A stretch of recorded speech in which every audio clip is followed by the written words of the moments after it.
Llegamos a la casa de nuestro hijo para la cena de Navidad, con el corazón lleno de ilusión, cargando los tamales que habíamos preparado desde la madrugada y los regalos que compramos con tanto esfuerzo. Tocamos la puerta, y cuando se abrió, ahí estaba él, nuestro hijo Miguel, el mismo niño al que criamos con tanto sacrificio. Pero en lugar de recibirnos con un abrazo, nos miró con desprecio y dijo las palabras que jamás olvidaré. ¿Quién los invitó, viejos chatos? Solo la familia de verdad fue invitada. Pueden irse ahora mismo. Me quedé congelada, sintiendo cómo el frío de diciembre se metía hasta mis huesos, pero no era nada comparado con el hielo que sentía en el corazón. Mi esposo Roberto apretó mi mano, intentando mantener la compostura mientras detrás de Miguel podíamos ver a su esposa Daniela riéndose, tapándose la boca con esa mano llena de anillos caros. Escuchábamos las risas de los invitados adentro, el sonido de copas brindando, villancicos navideños de fondo, mientras nosotros, sus propios padres, éramos echados como perros de la puerta.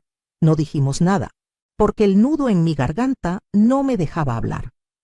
Simplemente nos dimos la vuelta, con nuestros tamales y regalos en mano, caminando hacia nuestro viejo carro, bajo la mirada burlona de los vecinos que presenciaron toda la escena.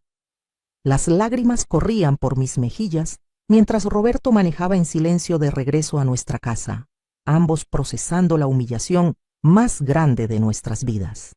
Llegamos a nuestro hogar vacío, sin el árbol de Navidad que no pusimos porque pensábamos pasar la noche con ellos, y nos sentamos en la oscuridad. Comimos los tamales en silencio. Cada bocado sabía a sal por mis lágrimas, preguntándome dónde había fallado como madre. Esa noche no pude dormir, dando vueltas en la cama, reviviendo ese momento una y otra vez. Pero lo que Miguel y Daniela no sabían, lo que nadie sabía, era que esa humillación sería el error más grande de sus vidas, porque a la mañana siguiente todo cambiaría de una manera que ellos jamás imaginaron.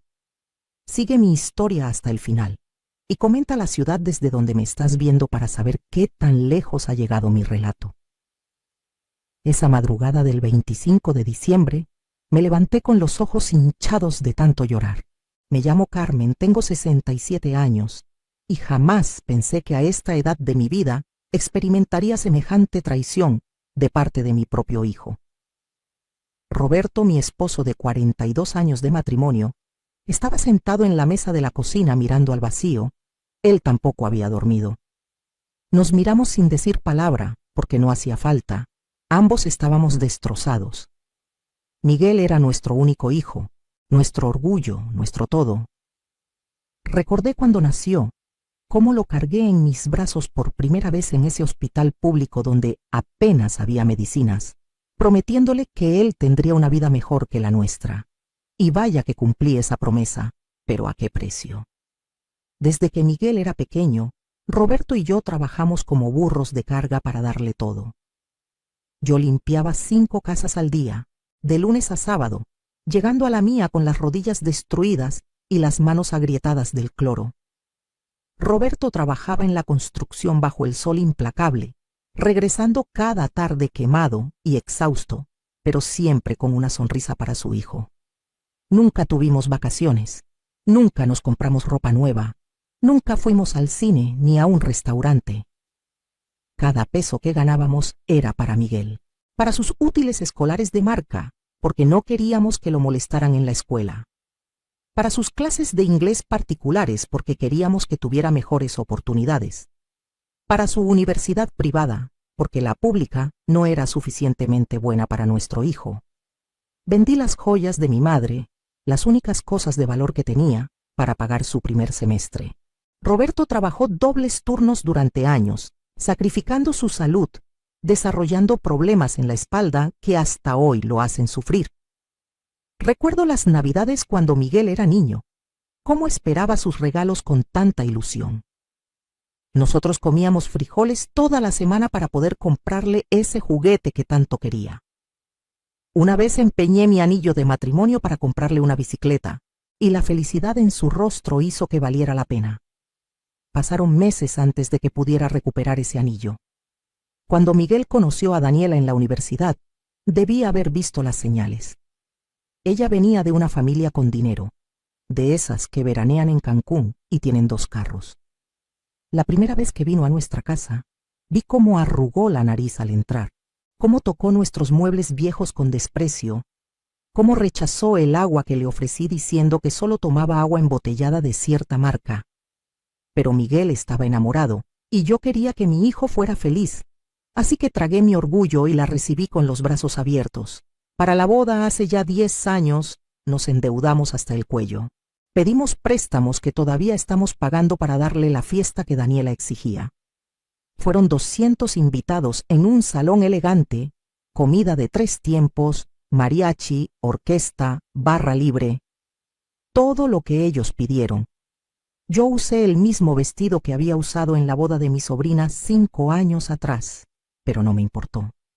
Ver a Miguel feliz era suficiente, o eso creía yo.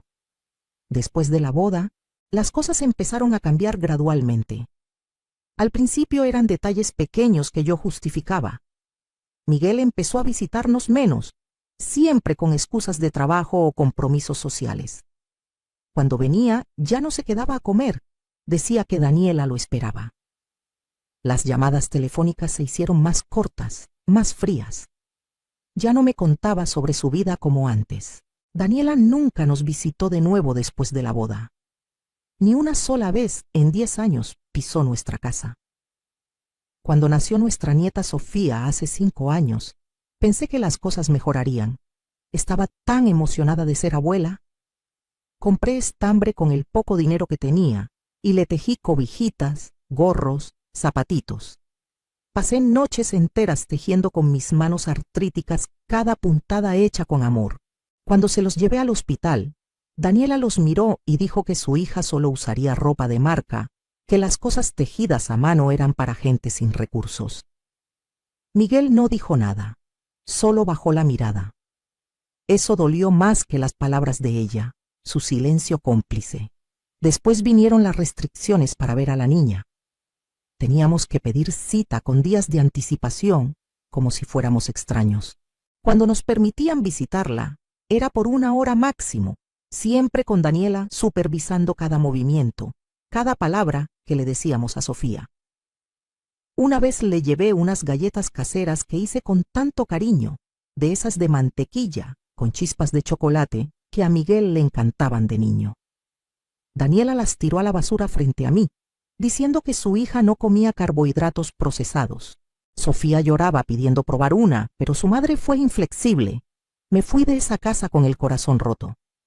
Roberto cada vez se ponía más tenso cuando íbamos a visitarlos. Miguel había comprado una casa enorme en una zona residencial exclusiva, de esas con caseta de vigilancia y jardines perfectos. Cada vez que llegábamos, el guardia nos revisaba como si fuéramos criminales, aunque ya nos conocía de las veces anteriores. Daniela nos hacía esperar en la sala. Nunca nos ofrecía ni un vaso de agua. Su casa era como un museo, todo blanco y minimalista, lleno de cosas caras que no podíamos tocar. Nos sentábamos en la orilla del sofá, incómodos, fuera de lugar. Una tarde escuché a Daniela hablar por teléfono con su madre. No sabía que yo estaba cerca. Decía que era una tortura tener que lidiar con los viejos, que éramos gente corriente sin educación ni clase, que le daba vergüenza que sus amistades nos vieran, que Miguel había salido de la pobreza gracias a ella y su familia, que nosotros solo éramos un recordatorio vergonzoso de sus orígenes humildes. Mis piernas temblaron al escucharla. Quise decirle tantas cosas, defenderme, gritarle que nosotros habíamos dado todo por ese hijo que ella ahora presumía como trofeo. Pero me callé. Siempre me callaba. Cuando se lo conté a Roberto esa noche, vi algo quebrarse en sus ojos.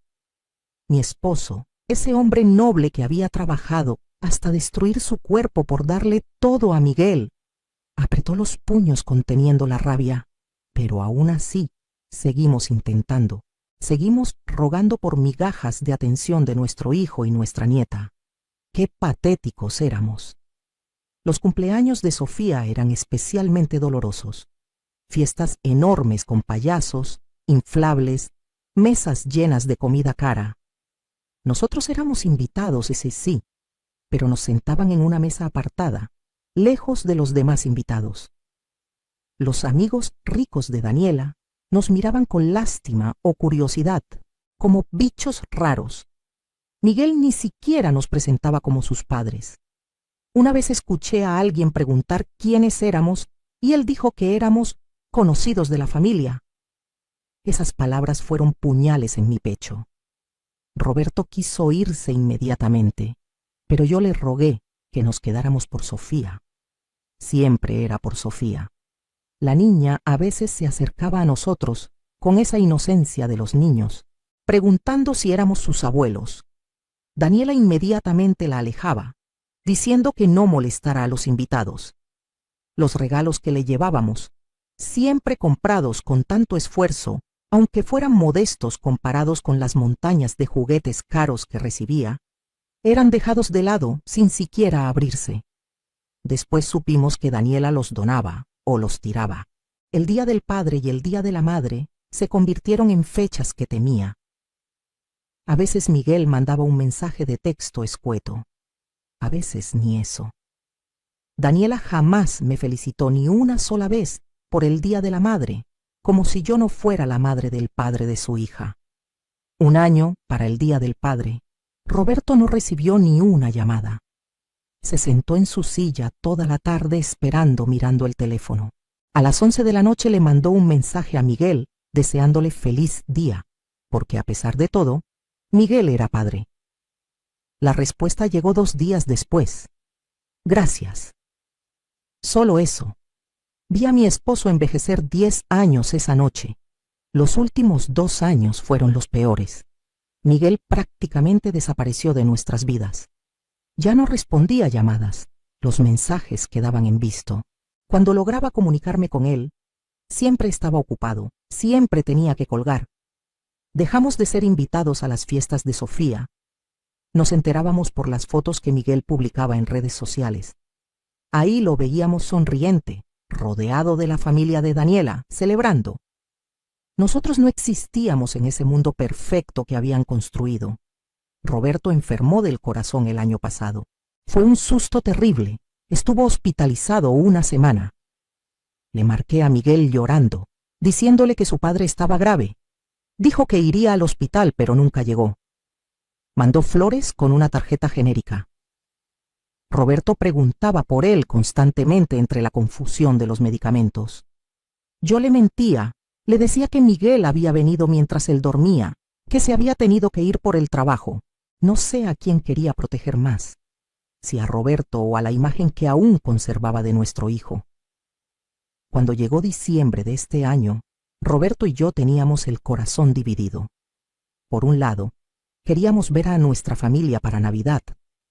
Por otro, ya estábamos cansados del rechazo constante. Pero cuando Miguel llamó a principios de mes, mi corazón dio un brinco de esperanza. Sonaba amable, preguntó cómo estábamos, habló sobre lo mucho que Sofía nos extrañaba.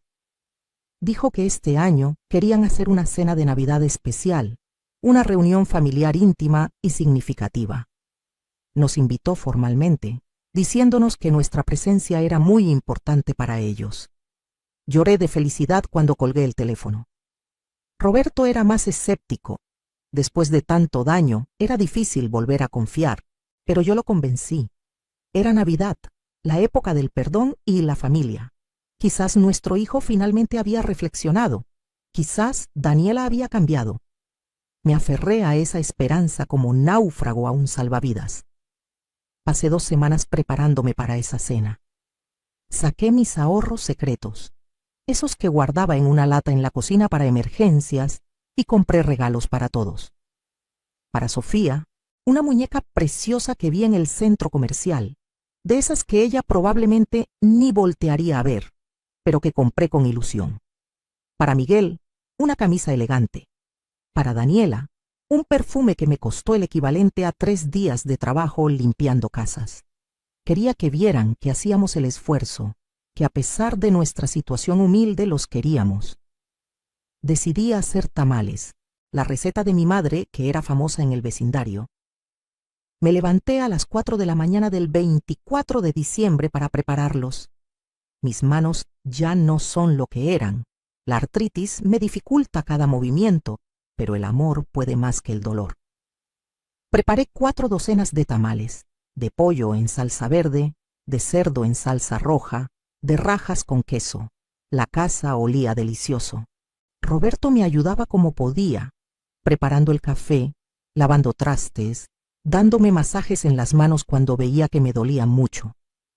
A mediodía terminé, exhausta pero feliz. Nos arreglamos con nuestra mejor ropa.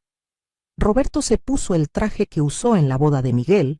Ya le quedaba un poco grande porque ha perdido peso con los años y el trabajo duro, pero se veía digno. Yo me puse mi vestido azul marino, el mismo de hace 10 años, y me arreglé el pelo. Nos tomamos una foto antes de salir. Queríamos recordar ese momento que creíamos sería el inicio de la reconciliación.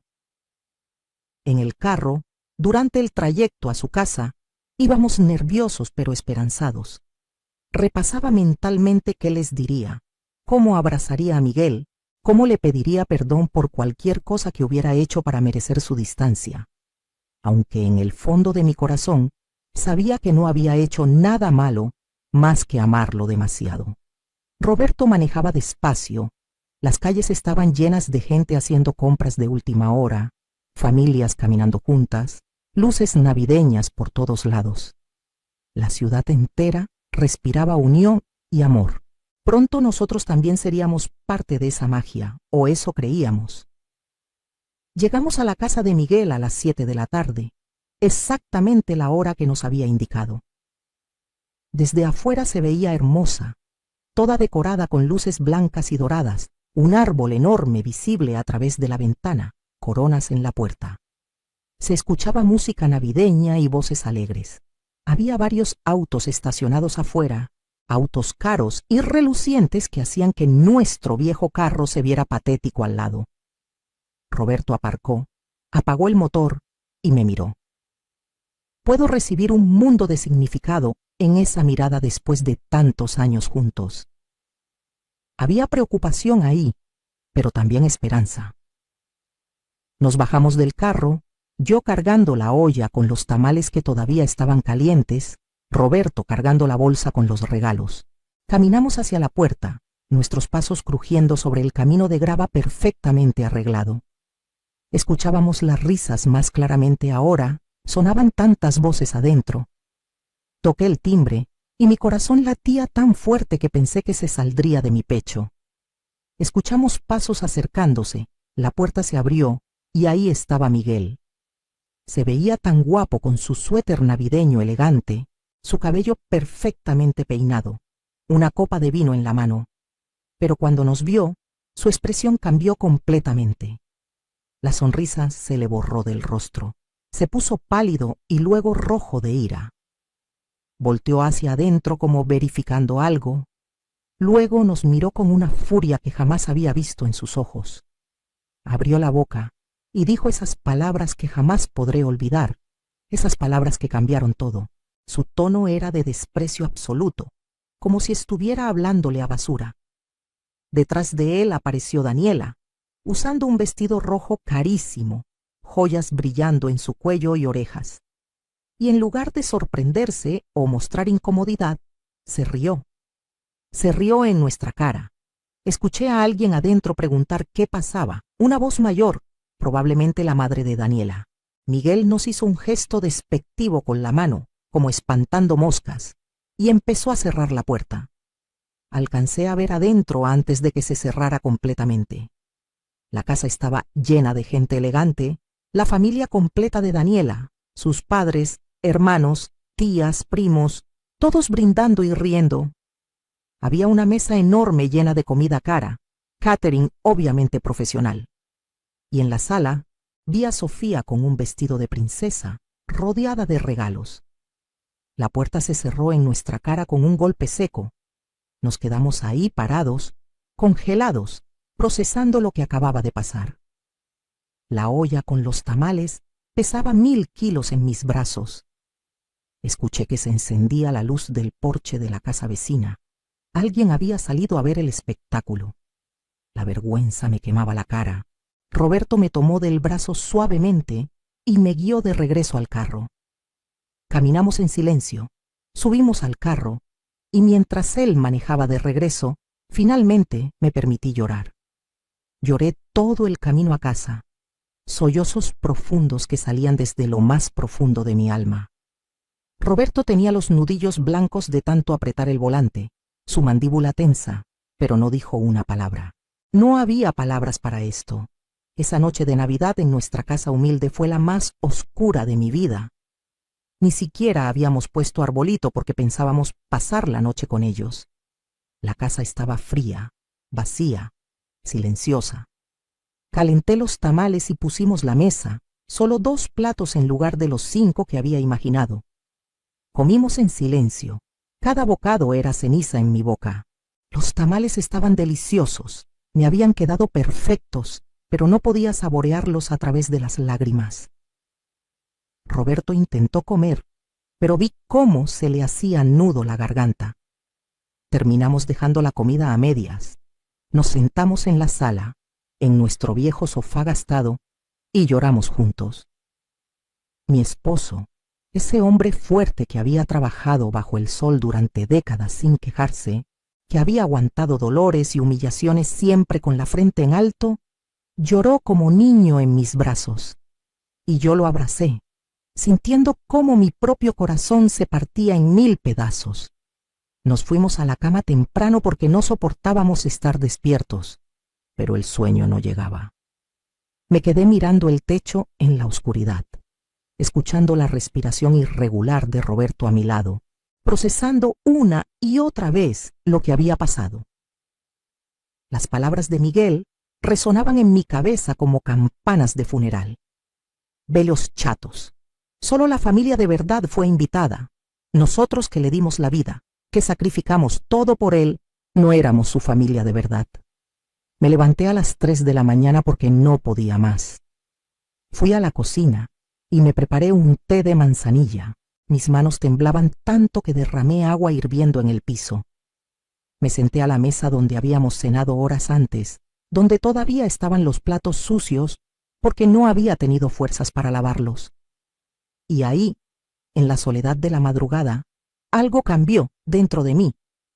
El dolor empezó a transformarse en algo diferente, algo más duro, más frío. Toda mi vida había sido suave, complaciente, sacrificada. Había puesto a todos antes que a mí misma. Había tragado humillaciones con una sonrisa. Había permitido que me pisotearan porque creía que eso era lo que hacían las buenas madres, las buenas esposas.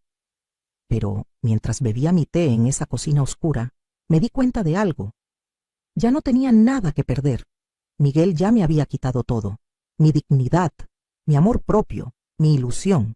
Ya había tocado fondo. Y cuando tocas fondo solo puedes ir hacia arriba. O puedes quedarte ahí tirada esperando a que te terminen de destruir.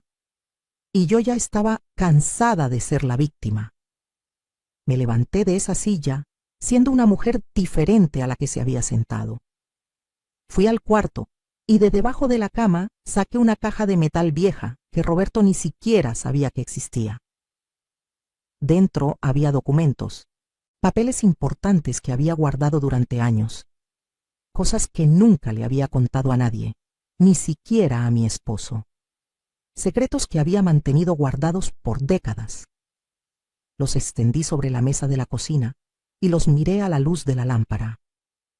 Lo que Miguel y Daniela no sabían, lo que nadie sabía excepto yo y un abogado muy discreto en el centro de la ciudad, era que yo no era la mujer pobre y sin recursos que todos creían. Hace 25 años mi padre murió. Él y yo no habíamos tenido una buena relación. Él se había ido de la casa cuando yo era niña y formó otra familia. Pero cuando murió, resultó que había hecho fortuna en bienes raíces. Y en un acto de culpa o redención, me dejó todo a mí, su única hija de su primer matrimonio. Fueron propiedades, terrenos, inversiones.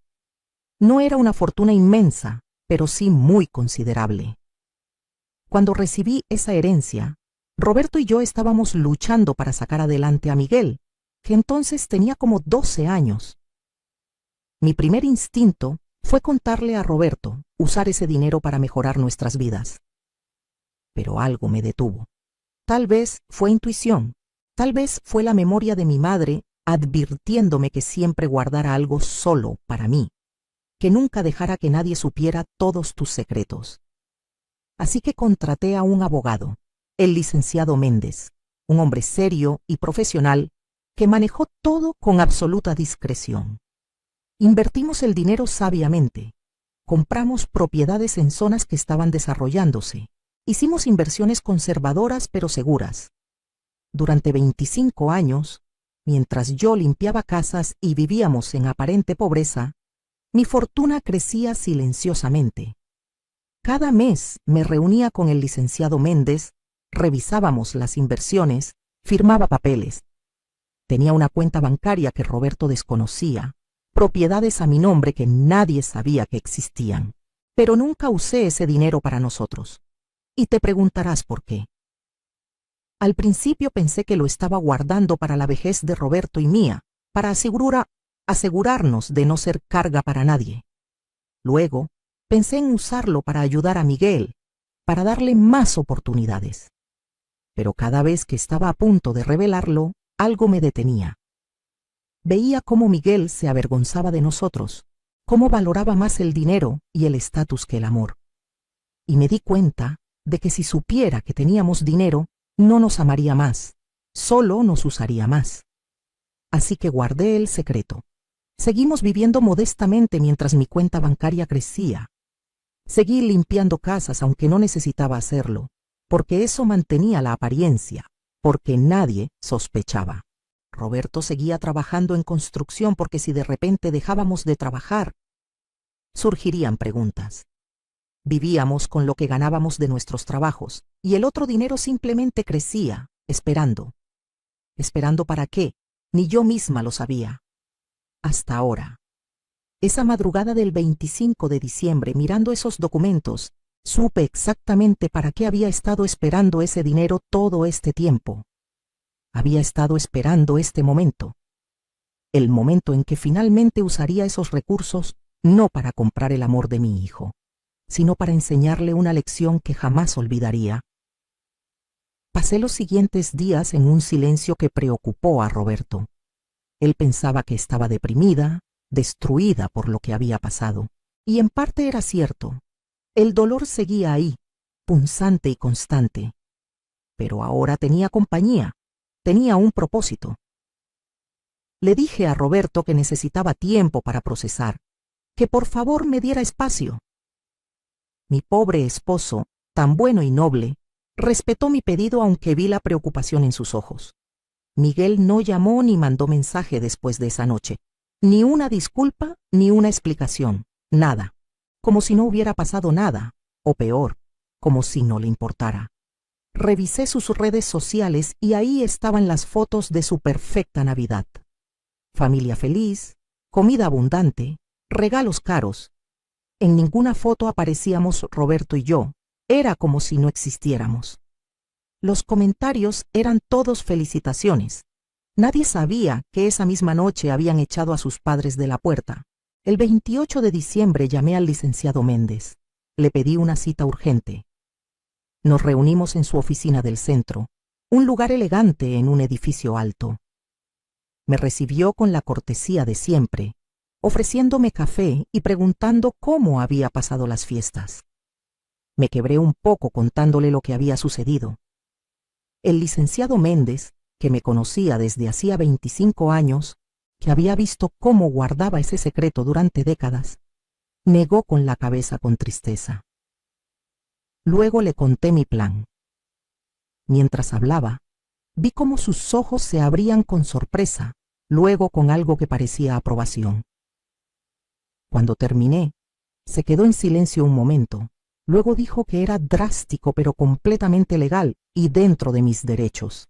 Me preguntó si estaba segura, porque una vez que pusiera las cosas en movimiento no habría vuelta atrás. Lo miré a los ojos y le dije que nunca había estado más segura de algo en mi vida. Empezamos a trabajar inmediatamente. Primero, el licenciado hizo algunas llamadas, contactó a personas, puso en movimiento la maquinaria legal. Yo firmé documentos, autoricé movimientos de dinero, di instrucciones específicas. Después investigamos. Resultó que no era difícil obtener información sobre la vida de Miguel y Daniela. Con los contactos correctos y el dinero adecuado, en pocos días teníamos un panorama completo de su situación financiera. Y lo que descubrimos fue revelador. La casa enorme en la que vivían no era de ellos, estaba a nombre de los padres de Daniela. El negocio que Miguel presumía ser socio era en realidad de la familia de Daniela. Él solo era un empleado bien pagado, pero sin participación real. Los autos lujosos, financiados, las vacaciones caras, pagadas por los suegros, la vida de lujo que llevaban era una fachada sostenida completamente por la familia de Daniela. Miguel no tenía nada propio. Era un mantenido presumiendo vida ajena. El licenciado Méndez también investigó más a fondo y descubrimos algo interesante. La empresa donde trabajaba Miguel estaba en proceso de expansión y buscaban inversionistas. Era una oportunidad perfecta. A través de una empresa fantasma que el licenciado estableció, hicimos una oferta de inversión tan generosa que era imposible de rechazar. En 2 semanas, yo era socia mayoritaria de la empresa donde trabajaba mi hijo, y él no tenía ni idea. Mi nombre no aparecía en ningún lado. Todo estaba bajo el nombre de la empresa fantasma, con representantes legales que manejaban todo. Miguel seguía yendo a trabajar todos los días sin saber que su propia madre era ahora técnicamente su jefa. Pero eso era solo el principio.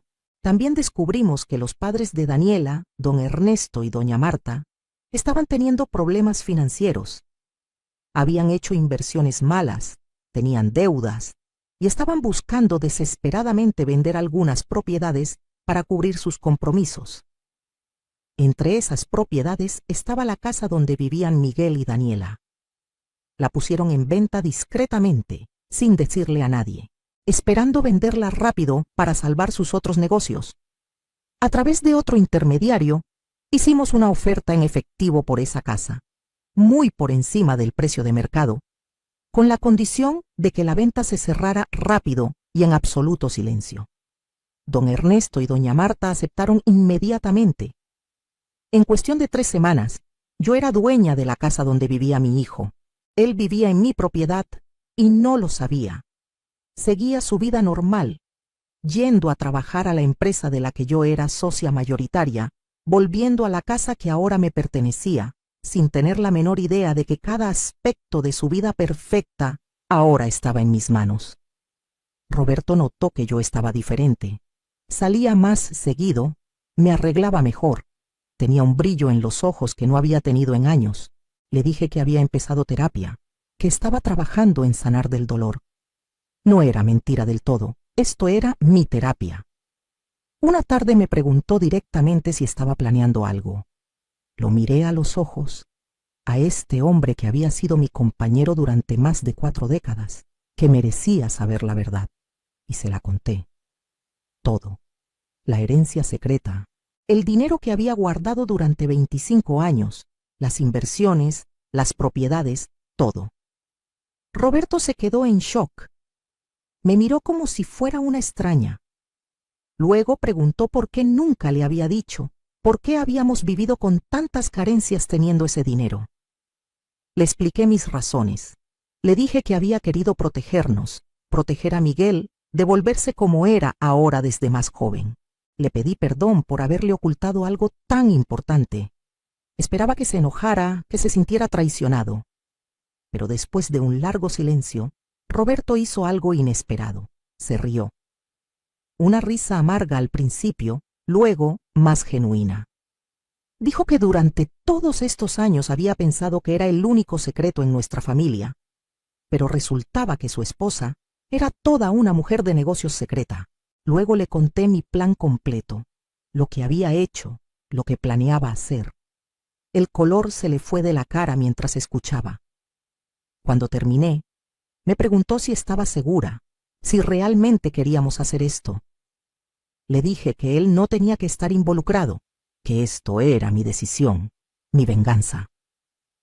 Pero Roberto negó con la cabeza, tomó mis manos entre las suyas y dijo que después de lo que Miguel nos había hecho, después de la humillación que habíamos sufrido, él estaba conmigo hasta el final. Éramos un equipo, como siempre habíamos sido. Esa noche hicimos el amor por primera vez en meses. Había algo diferente, una conexión renovada, una complicidad nueva entre nosotros. Ya no éramos las víctimas patéticas rogando por el amor de un hijo ingrato. Éramos guerreros preparándonos para la batalla. A mediados de enero, los padres de Daniela finalmente le dijeron que habían vendido la casa. Fue un escándalo monumental. Daniela llamó histérica a Miguel al trabajo, gritando que sus padres los habían traicionado, que cómo se atrevían a vender su casa sin consultarles.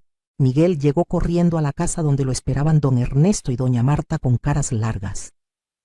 Le explicaron la situación financiera, las deudas, la necesidad de vender.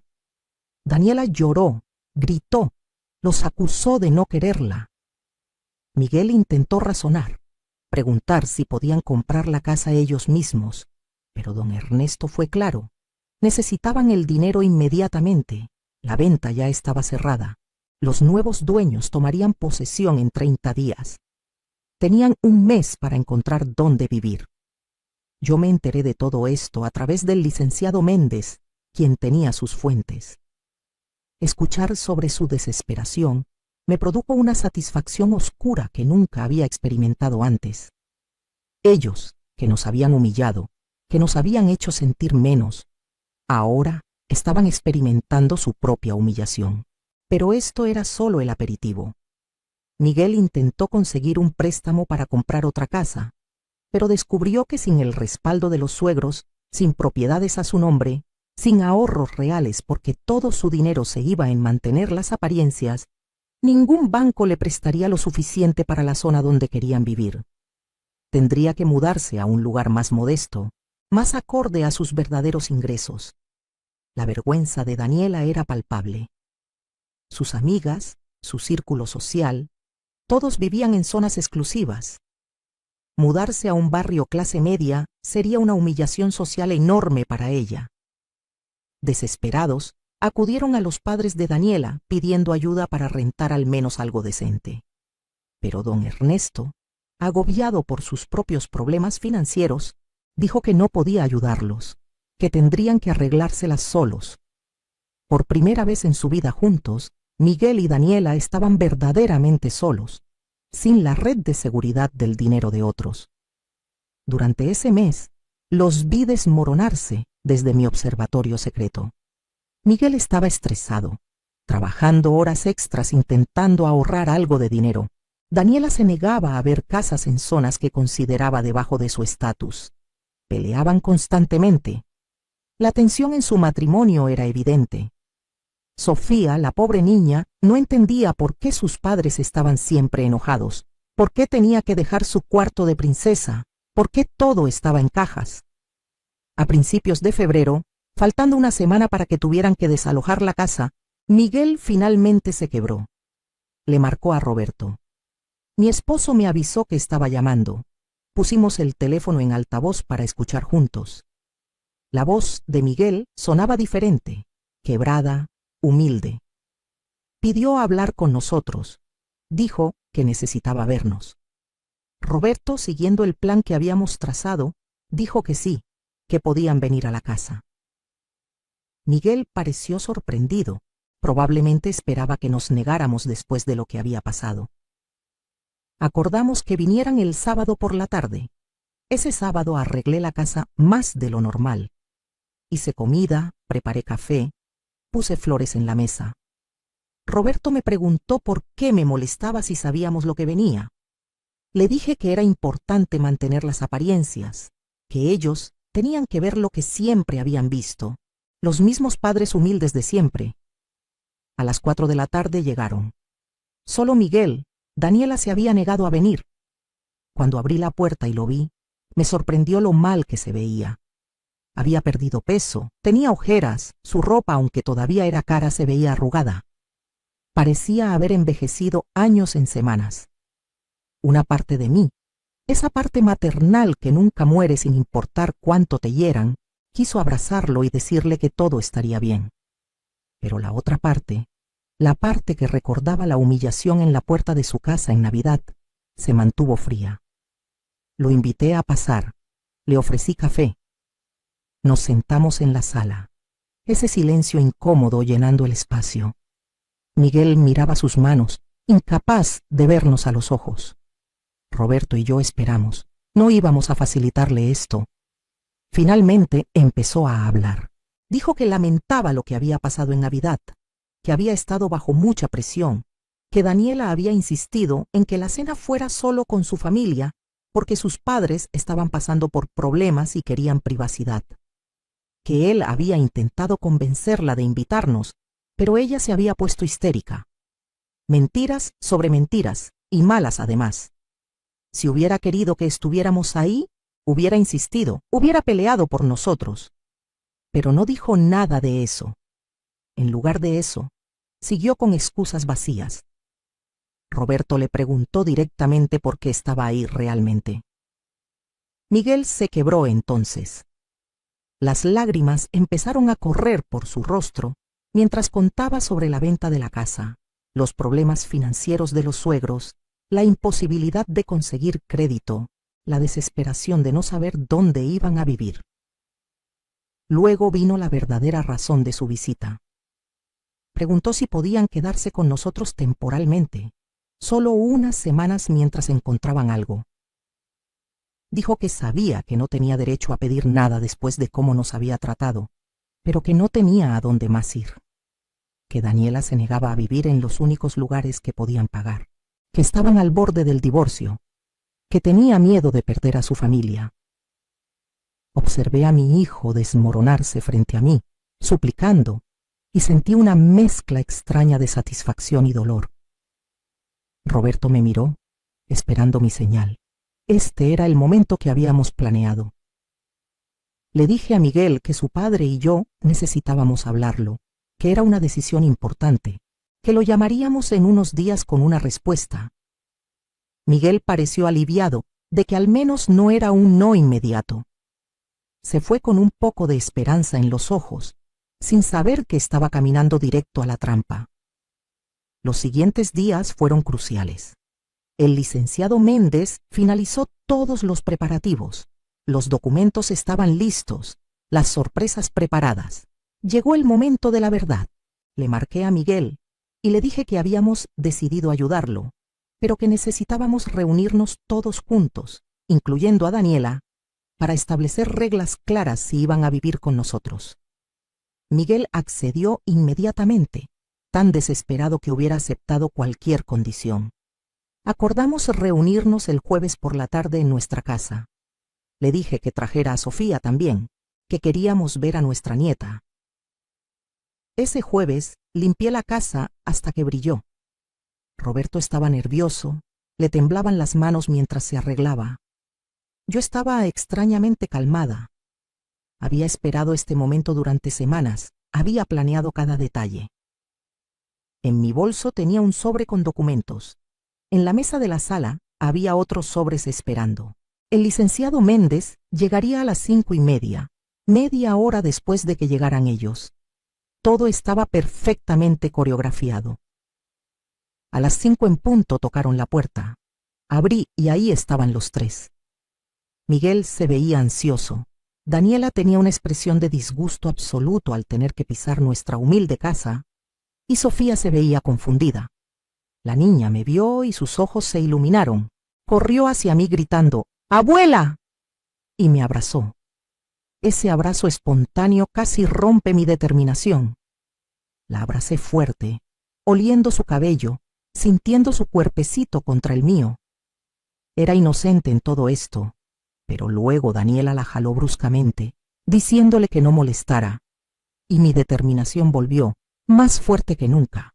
Los invité a pasar. Ofrecí café que Daniela rechazó con un gesto de desprecio. Nos sentamos en la sala. La tensión era palpable. Miguel empezó a hablar sobre sus planes, cuánto tiempo pensaban quedarse, cómo contribuirían a los gastos. Daniela lo interrumpió diciendo que solo sería temporal, hasta que las cosas mejoraran. Su tono implicaba que vivir con nosotros era lo peor que podía pasarle. Roberto y yo nos miramos. Era momento de empezar. Tomé uno de los sobres de la mesa y se lo entregué a Miguel. Me preguntó qué era. Le dije que lo abriera y leyera. Con manos temblorosas abrió el sobre y sacó los documentos. Mientras leía, vi cómo su rostro pasaba de confusión a incredulidad. Daniela le arrebató los papeles y los leyó también. Se pusieron pálidos. Los documentos mostraban que yo era la nueva dueña de la casa donde habían estado viviendo. Miguel me miró como si no me reconociera. Preguntó cómo era posible, de dónde había sacado dinero para comprar esa casa. Sonreí y le dije que había muchas cosas que no sabía sobre su madre. Daniela explotó. Empezó a gritar que esto era imposible, que éramos pobres, que limpiaba casas, que esto tenía que ser una broma o una estafa. Su histeria era música para mis oídos. Calmadamente tomé otro sobre y se lo di a Miguel. Este contenía información sobre la empresa donde trabajaba, mostrando la estructura de socios y ahí, aunque bajo el nombre de una empresa, estaba claramente establecido quién era el inversionista mayoritario. Había una nota del licenciado Méndez explicando que yo, Carmen Rodríguez, era la beneficiaria final de esa inversión. Miguel leyó y releyó el documento como si estuviera en otro idioma. Dijo que esto no podía ser real, que era imposible. Le dije que era muy real y que había más.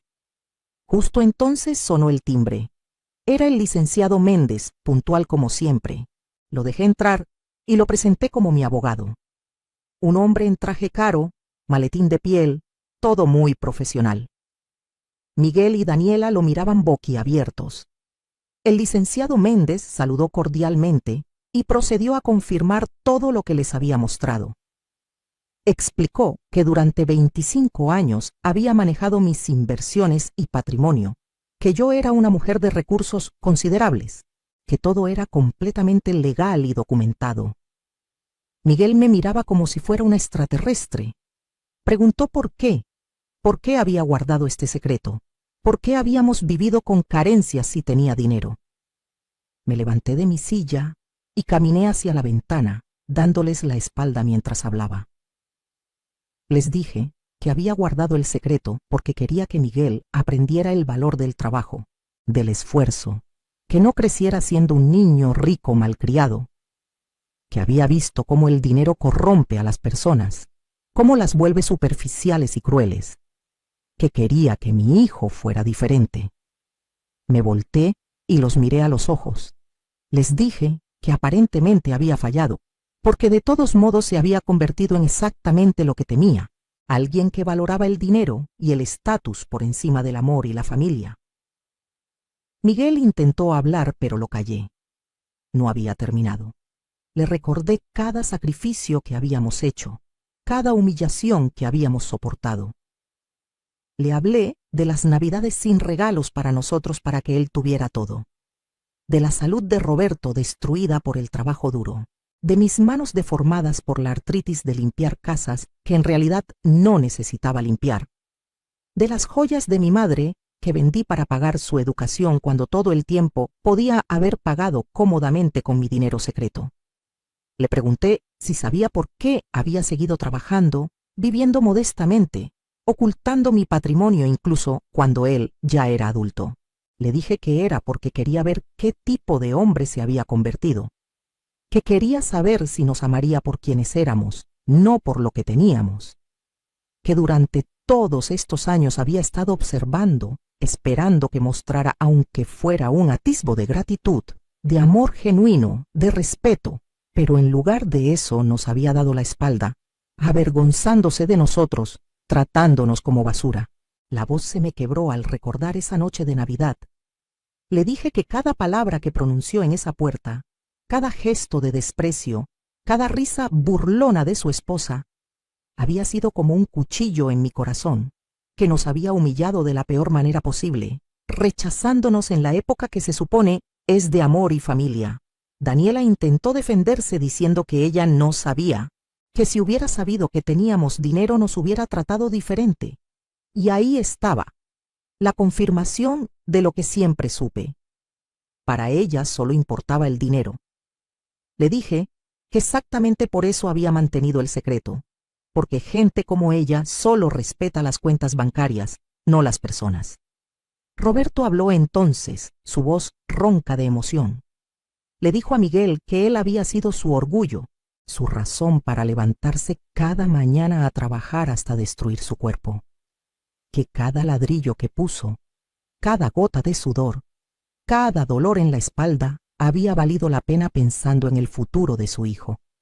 Pero que ese hijo había muerto la noche de Navidad, que el hombre sentado frente a nosotros era un extraño que compartía el nombre de nuestro hijo, pero no su corazón.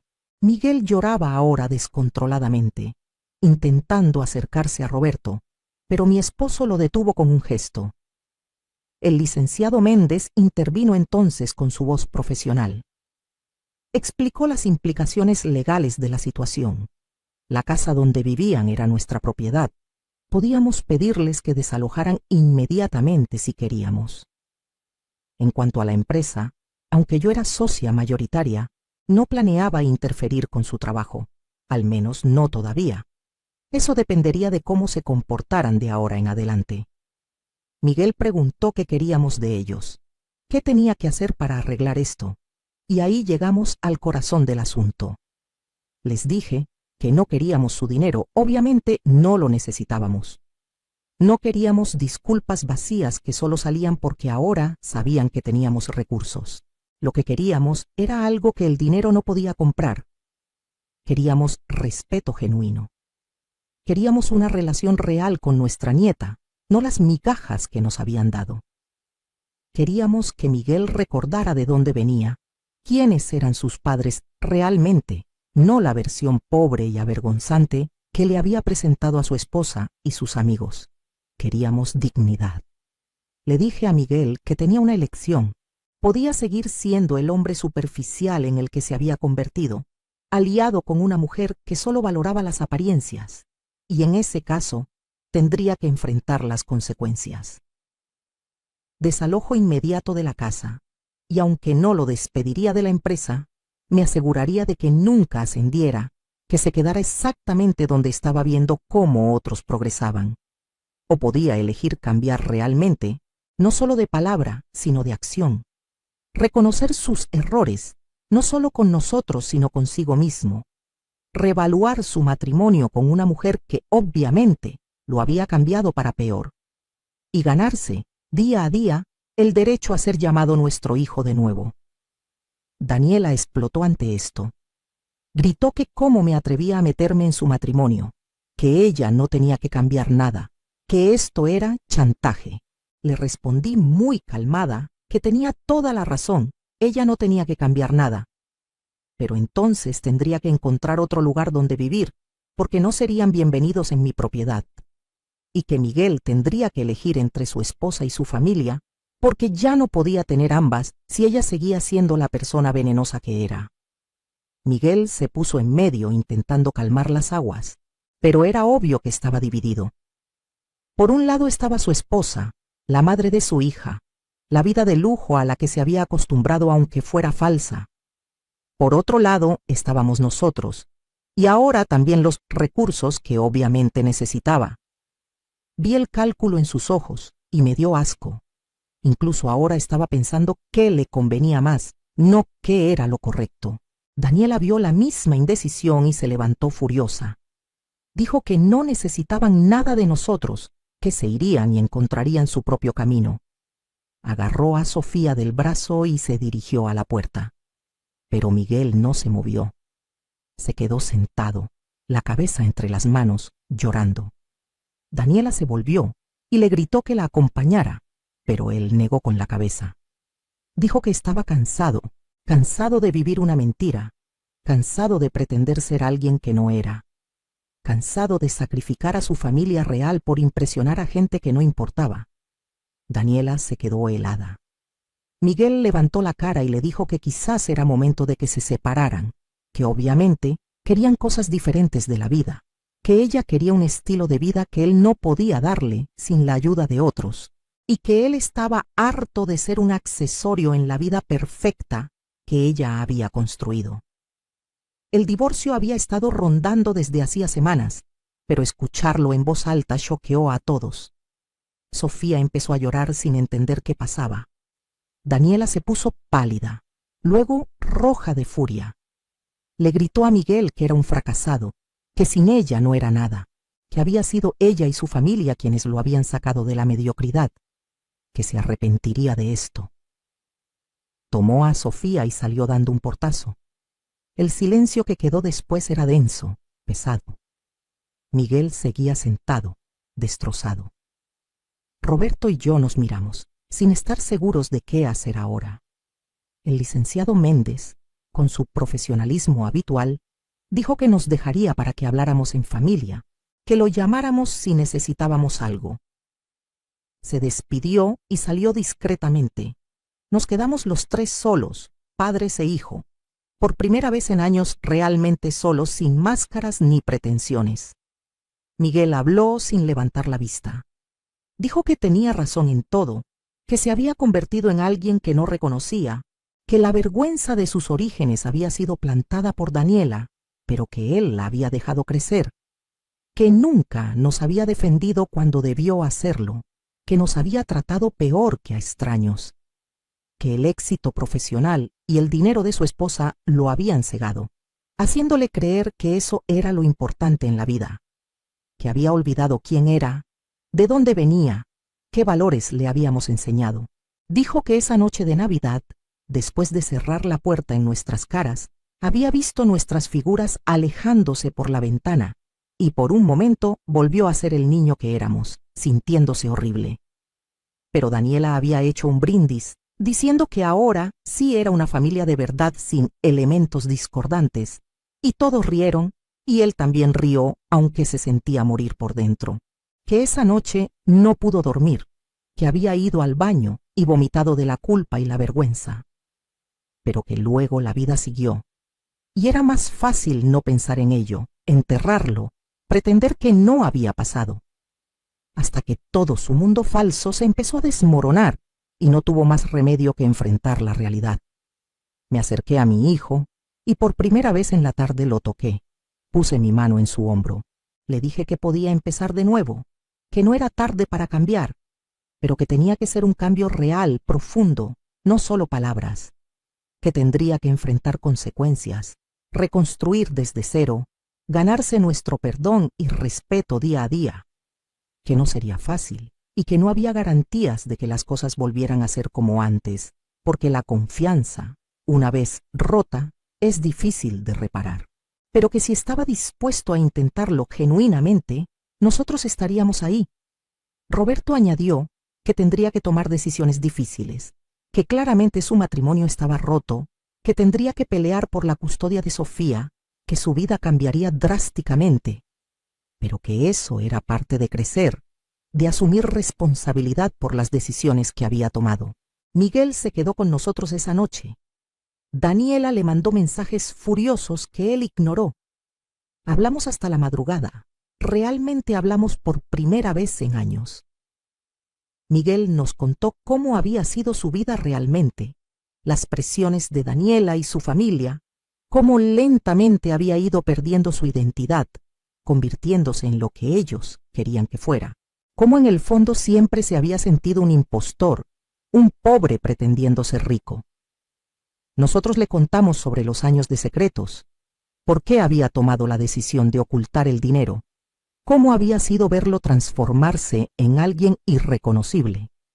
Fue doloroso, catártico, necesario. A la mañana siguiente, Miguel se fue temprano diciendo que tenía mucho que pensar y arreglar. Los días siguientes fueron un torbellino. Daniela presentó demanda de divorcio casi inmediatamente, claramente furiosa por haber perdido el control de la situación. Pidió la custodia completa de Sofía, pensión alimenticia exorbitante, división de bienes que no existían porque nunca habían tenido nada a su nombre. Miguel contrató un buen abogado, pagado con un adelanto que nosotros le dimos, no como regalo sino como préstamo que tendría que pagar. La batalla legal fue sucia. Daniela y su familia intentaron pintar a Miguel como mal padre, como alguien inestable. Pero el abogado de Miguel, con información que nosotros proporcionamos a través del licenciado Méndez, reveló la verdadera situación financiera de la familia de Daniela, las deudas, los problemas. También documentamos las veces que Daniela había alejado a Sofía de nosotros, que había rechazado comida casera que le llevábamos a la niña, mostrando un patrón de comportamiento superficial y materialista que no favorecía el bienestar de la menor. Miguel se mudó a un departamento modesto, nada comparado con la casa donde vivía antes, pero era suyo, pagado con su salario real. Empezó a vivir de acuerdo a sus verdaderos medios, sin pretensiones. Nosotros no le dimos dinero más allá del préstamo para el abogado. Queríamos que aprendiera a valerse por sí mismo. Lo visitábamos regularmente, ayudándolo a amueblar su nuevo espacio con cosas sencillas, pero funcionales. Era extraño verlo así. Mi hijo ejecutivo, viviendo en un departamento de 2 habitaciones, con muebles de segunda mano. Pero también había algo auténtico en ello, algo real que había estado ausente durante años. Poco a poco empezó a cambiar. Se dejó de preocupar tanto por las apariencias, por lo que otros pensaran. Empezó a reconectarse con viejos amigos de la universidad, que había abandonado porque no encajaban con su nueva imagen. Incluso buscó a algunos primos y tíos de nuestra familia que había ignorado durante años. El proceso de divorcio tomó meses, pero eventualmente se llegó a un acuerdo. Custodia compartida de Sofía, cada uno una semana, sin pensión alimenticia excesiva, porque quedó claro que Miguel no tenía los recursos que Daniela pretendía. Ella se quedó con algunos bienes menores, él con otros. Daniela rápidamente empezó a salir con alguien más, un hombre mayor con dinero, claramente buscando mantener el estilo de vida al que estaba acostumbrada. A Miguel le dolió al principio, no porque la amara todavía, sino porque confirmaba que todo lo que habíamos dicho sobre ella era cierto, que solo le había interesado por lo que podía proveerle, por la imagen que proyectaban juntos. La primera vez que Miguel trajo a Sofía a su departamento para su semana de custodia, nos invitó a cenar. Fue una cena sencilla, pasta que él mismo cocinó, nada elegante pero hecha con amor. Sofía estaba confundida al principio, acostumbrada al lujo, a las niñeras, a tener todo. Pero Miguel le explicó que así vivía ahora, que no había nada de malo con la sencillez, que lo importante era estar juntos. La niña se adaptó sorprendentemente rápido. Sin Daniela constantemente criticando y controlando, Sofía floreció. Empezó a visitarnos regularmente, a nuestra casa humilde que antes había estado prohibida para ella. Le enseñé a hacer tamales, la misma receta que su padre había amado de niño. Sus pequeñas manos intentando envolver el maíz en las hojas eran torpeza, pero llenas de entusiasmo. Roberto le enseñó a jugar damas chinas. Pasaban horas jugando y riendo. Sofía descubrió que podía ser niña, que no tenía que ser perfecta todo el tiempo, que mancharse cocinando o ensuciarse jugando estaba bien. Una tarde, mientras hacíamos galletas juntas, Sofía me preguntó por qué su mamá decía que éramos pobres si teníamos una casa bonita y comida rica. Le expliqué que ser rico o pobre no tiene que ver solo con dinero, que hay gente con mucho dinero pero pobre de corazón, y gente con poco dinero pero rica en amor y valores, que lo importante era ser buena persona, trabajar honestamente, tratar a otros con respeto. La niña me abrazó y dijo que le gustaba venir a nuestra casa porque aquí se sentía querida. Esas palabras valieron más que todo el dinero en mi cuenta bancaria. Miguel también cambió en su trabajo. Sin la presión de Daniela de escalar a toda costa, de impresionar a todos, se enfocó en hacer bien su trabajo sin política ni juegos. Irónicamente, esto hizo que sus superiores incluyéndome a mí, aunque él no supiera que yo estaba detrás, lo notaran más. Recibió un ascenso basado en mérito real, no en conexiones. Su salario mejoró honestamente. Y cuando recibió su primer bono, vino a la casa con un regalo para cada uno. Para Roberto, herramientas nuevas de calidad. Para mí, un chal hermoso. No eran cosas caras, pero fueron elegidas con cuidado y amor. Lloré cuando abrí mi regalo porque era la primera vez en años que mi hijo me daba algo pensado para mí, no comprado por obligación.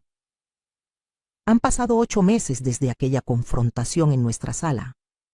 8 meses de reconstrucción lenta pero constante. Miguel no es perfecto. Todavía tiene momentos de recaída, de preocuparse demasiado por apariencias o de hacer comentarios que revelan que aún tiene trabajo que hacer. Pero está tratando, genuinamente tratando de ser mejor. Roberto y yo decidimos hacer algunos cambios también. Renovamos nuestra casa, no ostentosamente, pero sí haciéndola más cómoda. Compramos muebles nuevos, arreglamos cosas que habían estado rotas por años, no para impresionar a nadie, sino porque nos lo merecíamos después de décadas de privaciones innecesarias. También empezamos a viajar, Roberto y yo. Fuimos a la playa por primera vez en 30 años. Visitamos lugares que siempre habíamos querido conocer, pero nunca nos permitimos.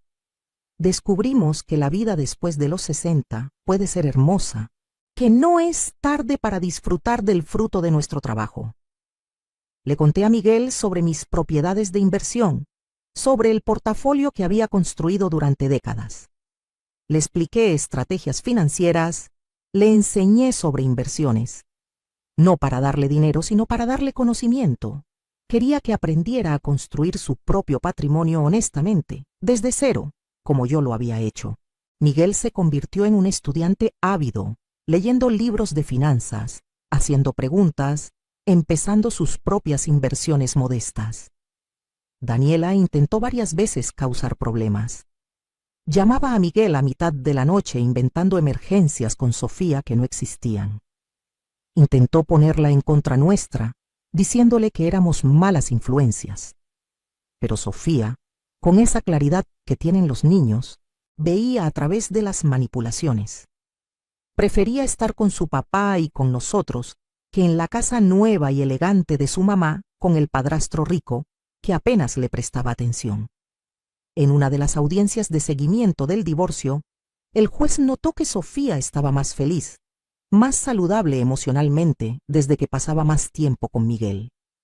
Daniela, en contraste, estaba tan enfocada en su nueva relación y en mantener su estilo de vida que descuidaba a su hija.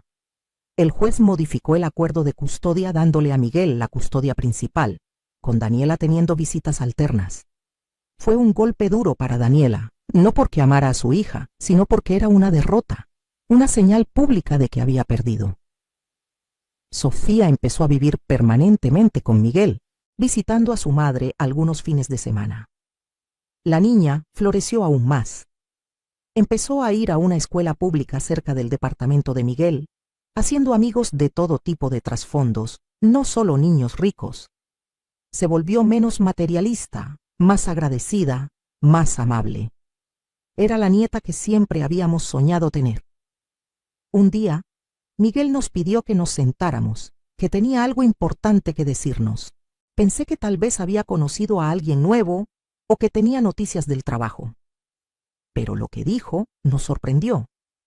Dijo que había estado yendo a terapia durante meses, trabajando en entender por qué había hecho las cosas que hizo, por qué había permitido que Daniela lo cambiara tanto, por qué nos había rechazado, que había descubierto que parte de ello era inseguridad profunda, sentirse menos que otros, y que cuando Daniela y su familia lo aceptaron haciéndolo parte de su mundo de privilegio, se aferró a eso como validación, que había confundido éxito material con valor personal, que nos había rechazado porque éramos un recordatorio de lo que él veía como sus orígenes inferiores, sin darse cuenta de que esos orígenes eran en realidad su mayor fortaleza, que le habíamos dado valores, ética de trabajo, amor genuino, cosas que ningún dinero puede comprar. pidió perdón, no solo con palabras, sino con lágrimas genuinas, con vulnerabilidad real. Dijo que entendía si nunca podíamos perdonarlo completamente, que lo que nos había hecho era imperdonable, pero que pasaría el resto de su vida intentando ser el hijo que merecíamos. Roberto y yo lloramos también. Le dijimos que el perdón era un proceso, que ya habíamos empezado ese camino, pero que tomaría tiempo, que habían sido años de dolor que no se borraban con unos meses de cambio, pero que estábamos orgullosos de los pasos que estaba tomando, de la valentía que requería enfrentarse a sí mismo, cambiar, empezar de nuevo, que ya veíamos al hijo que criamos resurgiendo del hombre superficial en el que se había convertido. Esa noche cenamos juntos, los cuatro, Miguel, Sofía, Roberto y yo. Una cena sencilla en nuestra casa, con comida casera y mucho amor. Sofía nos contó sobre su día en la escuela. Miguel compartió una idea de negocio que estaba desarrollando, algo propio, independiente de la empresa donde trabajaba.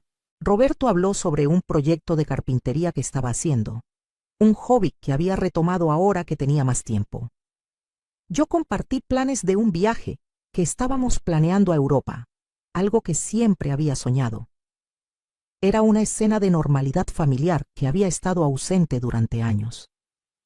No había pretensiones, ni máscaras, ni juegos de poder. Solo una familia real, imperfecta pero auténtica, compartiendo la vida.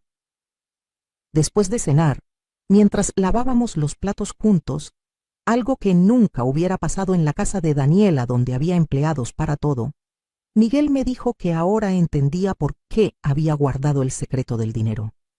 Que si hubiera crecido sabiendo que éramos ricos, probablemente hubiera sido peor, más consentido, sin la ética de trabajo que le inculcamos.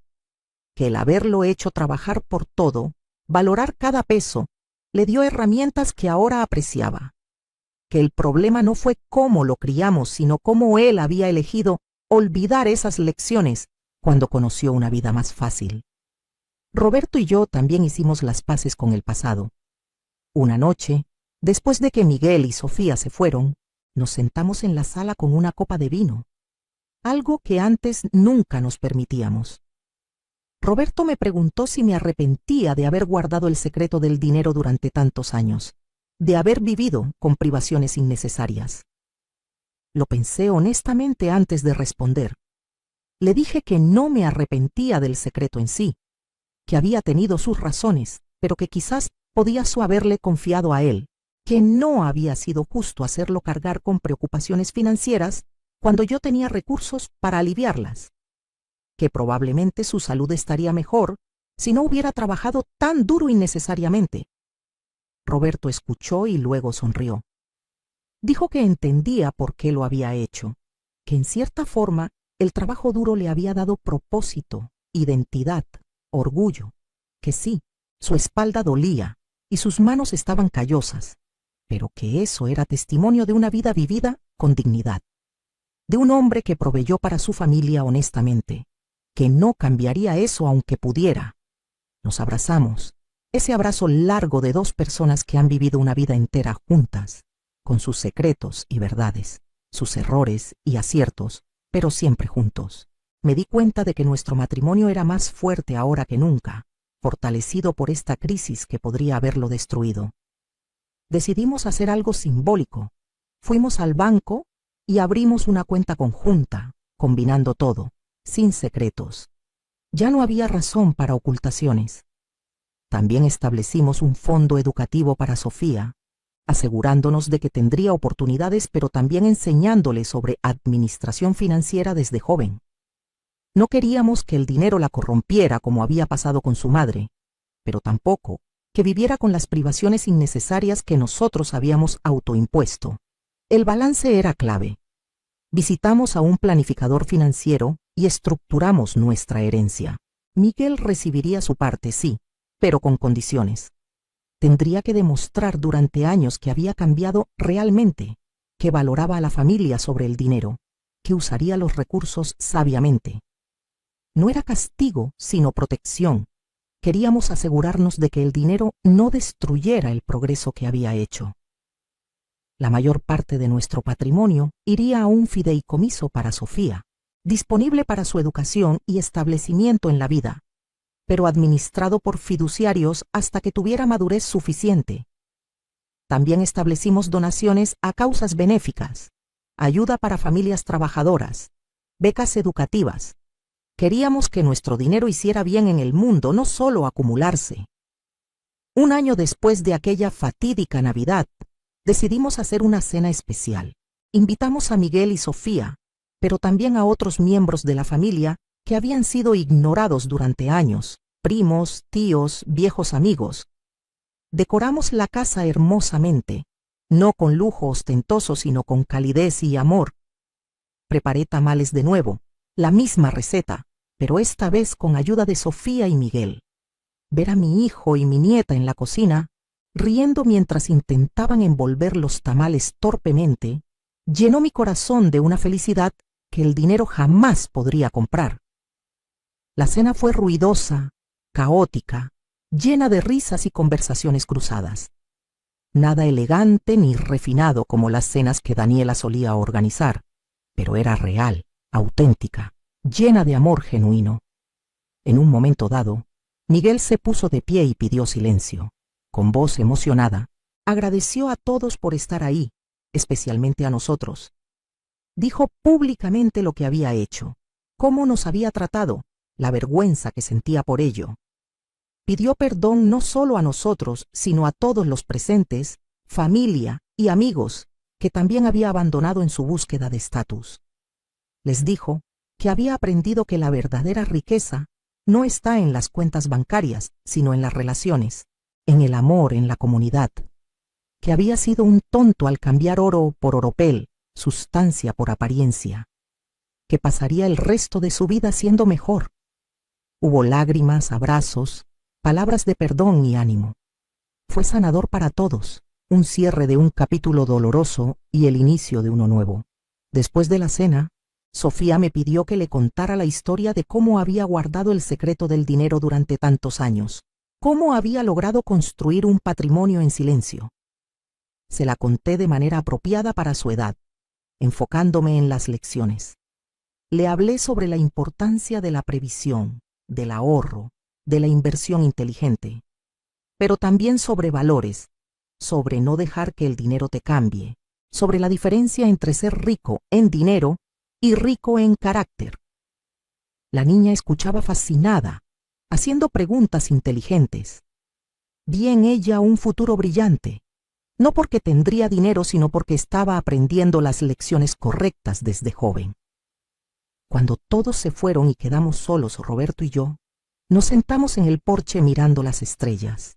Mi esposo tomó mi mano y dijo que había sido un año duro pero transformador, que habíamos perdido a un hijo y recuperado otro, no el mismo sino uno mejor, más auténtico, que había valido la pena el dolor si este era el resultado. Hoy, mientras escribo esto, han pasado casi 2 años desde aquella Navidad que cambió todo. Miguel vive modestamente pero dignamente. Inició su propio negocio de consultoría, pequeño todavía pero creciendo honestamente. Sofía está prosperando, una niña feliz y equilibrada que entiende el valor de las cosas y la importancia de las personas. Roberto y yo estamos disfrutando nuestros años dorados, viajando, pasando tiempo con amigos y familia, viviendo la vida que nos negamos durante décadas. El dinero que guardé en secreto durante tantos años finalmente está siendo usado, pero sabiamente. No para comprar amor o respeto, sino para crear oportunidades, ayudar a otros, asegurar el futuro de nuestra familia de manera responsable. Ya no limpio casas ajenas, aunque a veces extraño la simplicidad de ese trabajo. Roberto se retiró de la construcción, su espalda finalmente descansando después de décadas de abuso. Hacemos obras de caridad discretamente, ayudando a familias trabajadoras como nosotros fuimos, porque entendemos sus luchas. Daniela rehizo su vida con su novio rico, ahora prometido. Rara vez vemos a Sofía, perdiendo cada vez más la conexión con su hija por elección propia. La niña ya no pregunta mucho por ella, tristemente acostumbrada a la inconsistencia de su madre. Pero tiene amor abundante de Miguel, de nosotros, de la familia extendida.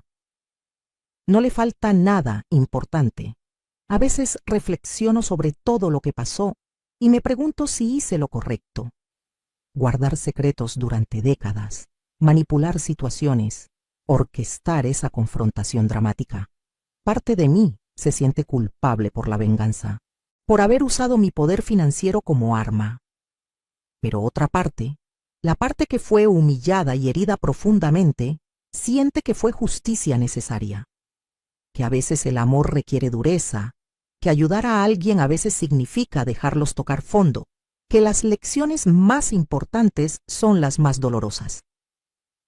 Miguel me dijo una vez que si no hubiera pasado todo esto, si no lo hubiera confrontado tan dramáticamente, probablemente habría seguido en su camino de superficialidad y materialismo hasta destruirse completamente. Que fue la crisis, el shock de perder todo y descubrir que sus padres pobres eran en realidad personas de recursos, lo que finalmente rompió sus ilusiones y lo forzó a cambiar realmente, que fue cruel pero necesario, como una cirugía dolorosa pero que salva la vida. No sé si nuestra historia tiene una moraleja clara. La vida rara vez es tan simple. Pero si tuviera que compartir lo que aprendí de todo esto, sería varias cosas. Primero, que el dinero revela el carácter. No lo crea. Miguel no se volvió superficial porque Daniela tenía dinero, ya tenía esas tendencias y el dinero simplemente las amplificó. Segundo, que los secretos tienen su lugar pero también su costo. Guardar mi herencia en secreto protegió a mi familia de algunas cosas, pero también creó distancia y dolor innecesario. El balance es difícil de encontrar. Tercero, que nunca es tarde para cambiar, para empezar de nuevo. Miguel a sus casi 40 años rehizo su vida completamente y está mejor por ello. Cuarto, que el verdadero éxito no se mide en cuentas bancarias sino en relaciones, en paz interior, en vivir de acuerdo a tus valores. Y finalmente, que el amor de padres es complicado, capaz de gran sacrificio pero también de gran dureza cuando es necesario. Amar a alguien no significa aceptar todo de ellos, a veces significa confrontarlos, establecer límites, dejarlos enfrentar consecuencias. Roberto dice que nuestra historia es sobre redención, sobre segunda oportunidades, sobre una familia rota que se sanó aunque quedaron cicatrices. Tiene razón, no somos la familia perfecta, no fingimos serlo, pero somos auténticos ahora de maneras que no lo éramos antes. Miguel conoce nuestras fallas, nosotros conocemos las suyas. Sofía está creciendo entendiendo que las familias son complejas, que las personas cometen errores pero pueden crecer. Son lecciones valiosas. Hace unas semanas celebramos otra Navidad, muy diferente a aquella de hace 2 años. Estuvimos en nuestra casa, Miguel, Sofía, Roberto y yo, más algunos familiares cercanos. Comimos tamales, los mismos que preparé aquella noche fatídica, que nunca fueron comidos con aprecio. Esta vez fueron devorados entre risas y conversación. Intercambiamos regalos modestos pero significativos. Cantamos villancicos terriblemente desafinados. Fue perfecto en su imperfección. Cuando todos se fueron, encontré a Miguel en el porche mirando las estrellas. Me senté junto a él en silencio.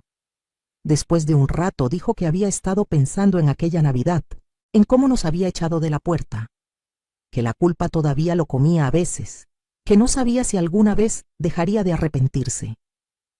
Le dije que el arrepentimiento genuino era bueno, que nos mantenía humildes, que nos recordaba no repetir los mismos errores, pero que también tenía que perdonarse a sí mismo eventualmente, que aferrarse a la culpa para siempre no ayudaba a nadie, que lo que importaba era quién era ahora, no quién había sido. Sofía salió entonces, interrumpiendo nuestro momento, trayendo galletas que habíamos horneado juntas. Se sentó entre nosotros, una cabeza en mi hombro, otra en el de su padre. Los tres miramos las estrellas en silencio cómodo. Pensé en todas las navidades pasadas, las duras cuando no teníamos nada pero teníamos amor, las amargas cuando teníamos un hijo que nos rechazaba. Y ahora esta, donde teníamos recursos pero también algo más valioso, una familia real reconectada. La vida tiene ironías extrañas. Pasé 25 años guardando dinero en secreto, viviendo modestamente, negándome comodidades que podía pagar, todo supuestamente por mi familia.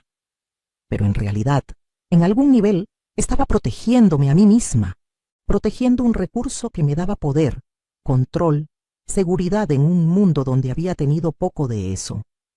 Cuando finalmente usé ese poder, no fue para comprar amor, sino para enseñar una lección, para sacudir a mi hijo fuera de su complacencia.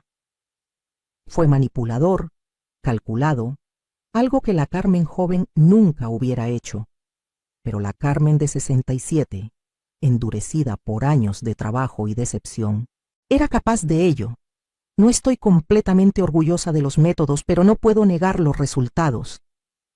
A veces me pregunto qué hubiera pasado si simplemente hubiera perdonado a Miguel sin la confrontación, si hubiera seguido siendo la madre sufrida que acepta todo. Probablemente habríamos seguido en el mismo ciclo tóxico, él tratándonos mal, nosotros aceptándolo, todos miserables.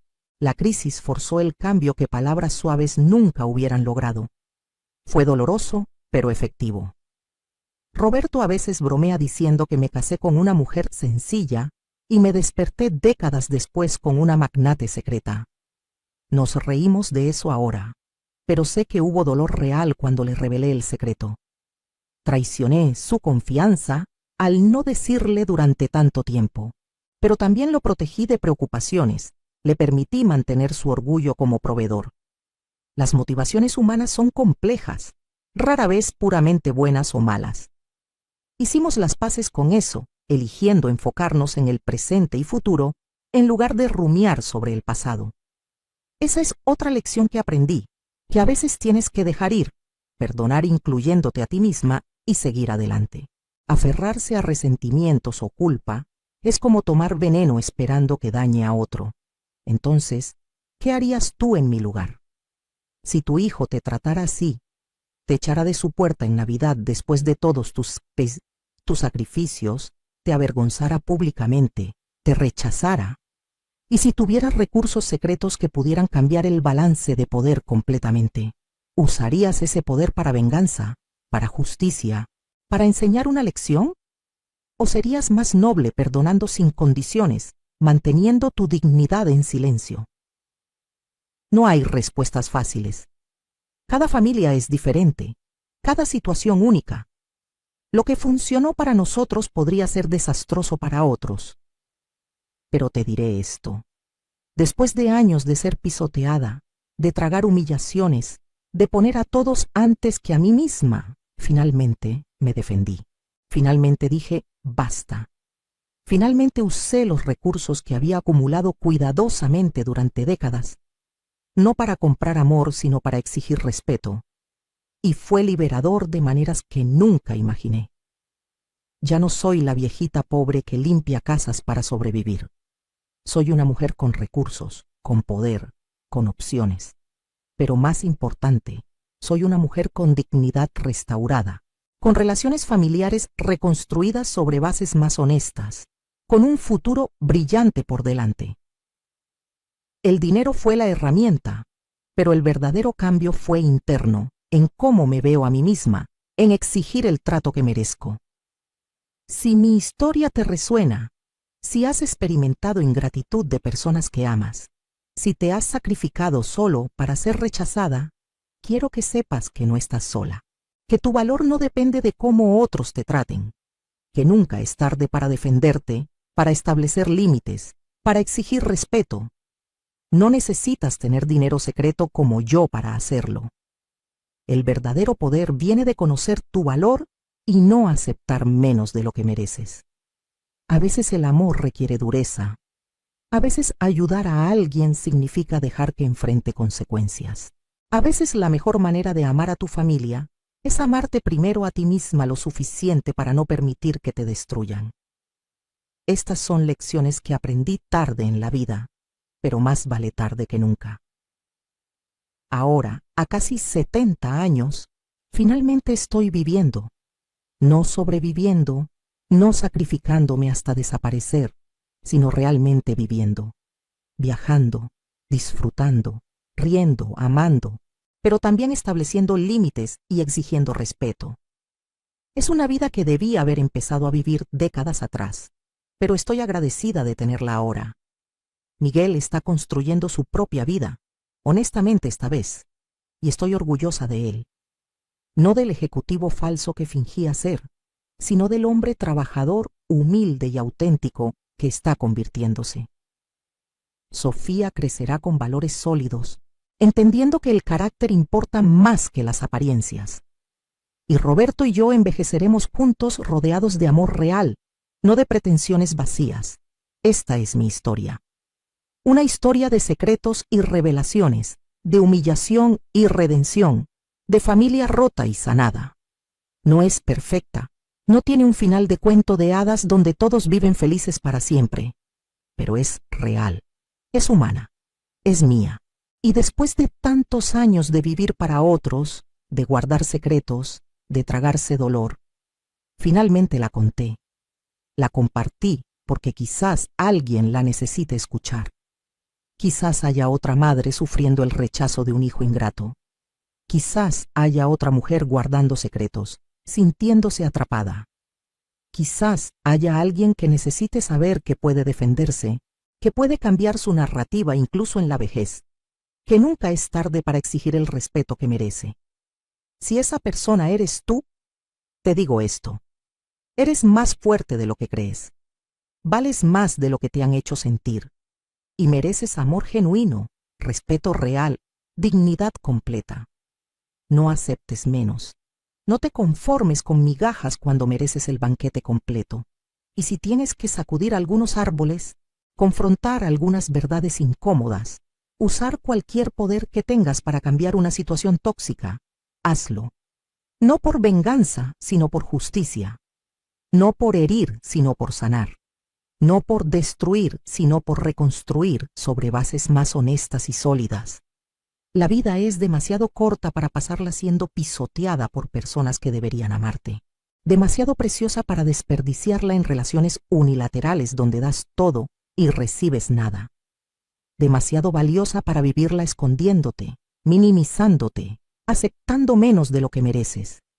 Levántate, defiéndete, vive tu verdad, exige tu respeto, y si tienes secretos que han estado cargando durante años, considera si es tiempo de revelarlos.